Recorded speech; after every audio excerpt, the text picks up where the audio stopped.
David Ignazi, subject to service cuts.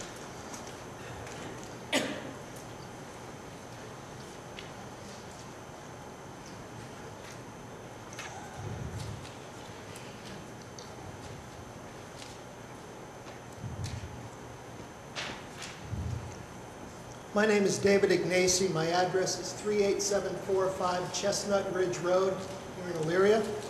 Mr. President, members of council, I consider this an honor and a privilege to have this opportunity to speak before you today as a member of a free society.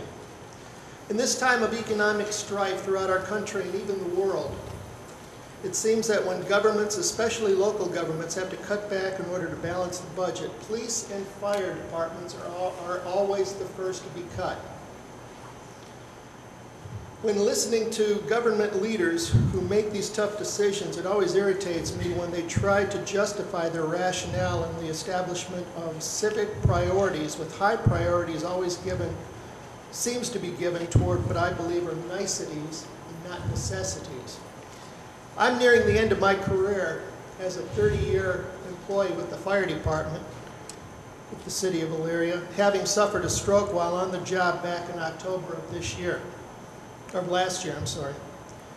It was very unfortunate because I was not planning to retire at any point in the near future.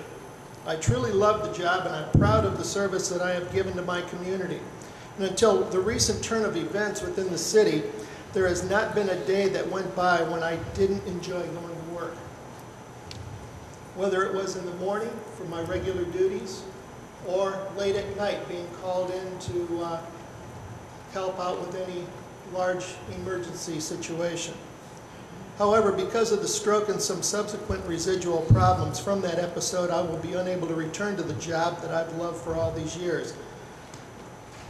I've told my fellow firefighters who were on hand to assist me when I was in need, who I feel were ultimately responsible for saving my life on that day in October, that this would be the only time that I would ever let them wheel me off of the job. And especially in light of all the pending cuts proposed to the fire department, I'm guaranteeing you that will not happen. I can remember the day I was sworn in as a firefighter for the city of Elyria, having resigned from my job as a deputy sheriff for Lorain County.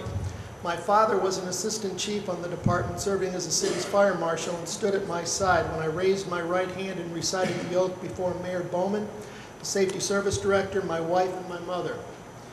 Having been involved in the hiring process as the department's training officer, I likewise have been present at several swearing-in ceremonies for new hires into a job that I feel is the best in the world.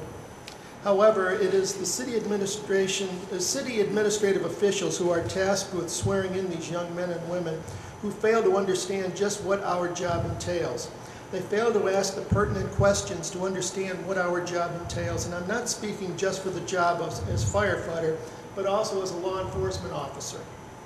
I know for a fact that just about every member of the City Council were invited to the office of the Fire Chief, where Interim Fire Chief Joe Pernesti did his very best to educate you about our job as firefighters and provide you with the state of the Elyria Fire Department.